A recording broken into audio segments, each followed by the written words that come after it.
আগামী 21শে জুলাই যেদিন তৃণমূল ধর্মতলায় শহীদ দিবস পালন করবে সেদিনই শিলিগুড়িতে উত্তরকন্যা অভিযানের ডাক দিল বিজেপি। বুধবার কসবায় বিজেপির যুব মোর্চার ডাকা সভা থেকে ওই অভিযানের ডাক দিলেন রাজ্যের বিরোধী দলনেতা শুভেন্দু অধিকারী। কসবা গণধর্ষণের ঘটনার প্রতিবাদে কর্মসূচি নিয়েছিল যুব মোর্চা। পুলিশ অনুমতি না দেওয়ায় হাইকোর্টে মামলা করে সভার অনুমতি আদায় করেছিল যুব মোর্চা। সেই সভা থেকে তৃণমূল সরকারের বিরুদ্ধে গর্জে উঠলেন তিনি। শুভেন্দু জানান, উল্টো রথের দিন তিনি পানিহাটি যাবেন, দেখা করবেন আরজি করের তরুণীর বাবার সঙ্গে। তিনি বলেন, আমি তাকে বলবো ওই দিন পতাকা ছাড়া নবান্ন অভিযানের ডাক দিন। নবান্ন অভিযানে মমতা সরকারের পতন ঘটানোর ডাক থাকবে। আরজিকর কাণ্ড থেকে কসবা কাণ্ডের প্রতিবাদে বিজেপি এদিন সল্টলেকে মহিলা কমিশনের সামনে হ্যারিকেন ঝাঁটা নিয়ে অভিযান করে। আদালত সময় বেঁধে দিয়েছিল, তাই এদিন বিকেলে বৃষ্টির মধ্যেই সভা করেন শুভেন্দু। বিরোধী দলনেতা বলেন, বৃষ্টি তো দূরের কথা, এই সরকারকে সরাতে রাজপথে গুলি খেতেও প্রস্তুত আমরা। আমাদের লড়াই চলবে। 21শে জুলাই ওরা কলকাতায় ডিম ভাত খাবে, আমরা উত্তরকন্যায় যাব। কর্মীদের বলছি, নিজের খরচে যাবেন, ভালো করে লড়তে হবে। শুভেন্দু আরও বলেন, 9 আগস্ট ভুলে গেলে চলবে না।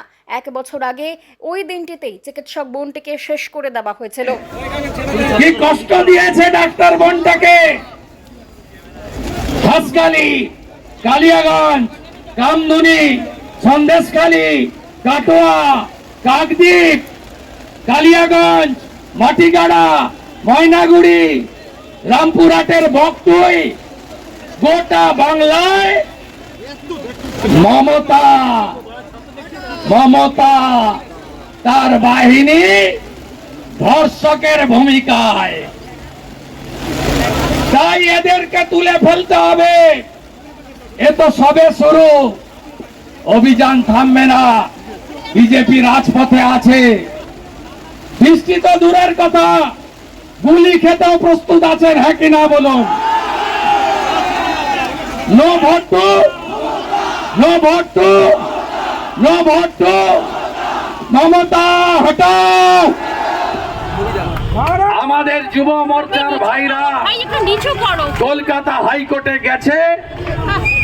হাইকোর্ট বলল, রবি একটু নিচু করো, থানার দিকটায় যাবেন না, কারণ থানাতে নাকি তৃণমূলের ভাইপো গ্যাংয়ের 3 ধর্ষক পুলিশ রিমান্ডে আছে।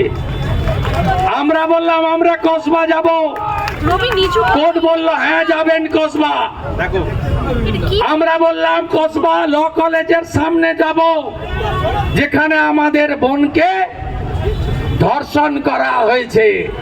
বাড়ির লোককে যতই আটকে রাখুন, বাংলার মা বোনেরা আজকে ঝাড়ু নিয়ে এসছে। ঝাড়ু দেখান না একটু মায়েরা, ঝাড়ু দেখান।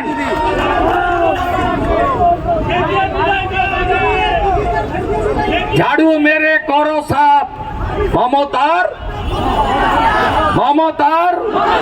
ঝাড়ু মেরে করো সাফ, ঝাড়ু মেরে করো সাফ, ঝাড়ু মেরে করো সাফ। আজকে 1000 ঝাড়ু নিয়ে আমাদের মা বোন দিদিরা আজকে যুব মোর্চার মিছিলে হেঁটেছে। আমরা আওয়াজ দিয়েছি, কন্যা বাঁচাও, মমতা হটাও। আমরা আওয়াজ দিয়েছি, ধর্ষকদের ফাঁসি চাই, আমরা মমতার পতন দেখতে চাই। এই আন্দোলন গোটা রাস্তায় ভিজেছেন, আর এইটুকু ভিজলে কি আছে? এই লড়াই আমাদের চালিয়ে যেতে হবে। প্রত্যেক দিন রাস্তায় থাকবেন তো? রাস্তায় থাকবেন। আগামীকাল বিজেপির নতুন সভাপতিকে আমরা বরণ করব, আর আমরা ঘোষণা করে দেব পরবর্তী কর্মসূচি। বাংলা খবর, আপনার রাজনীতি, আপনার আওয়াজ।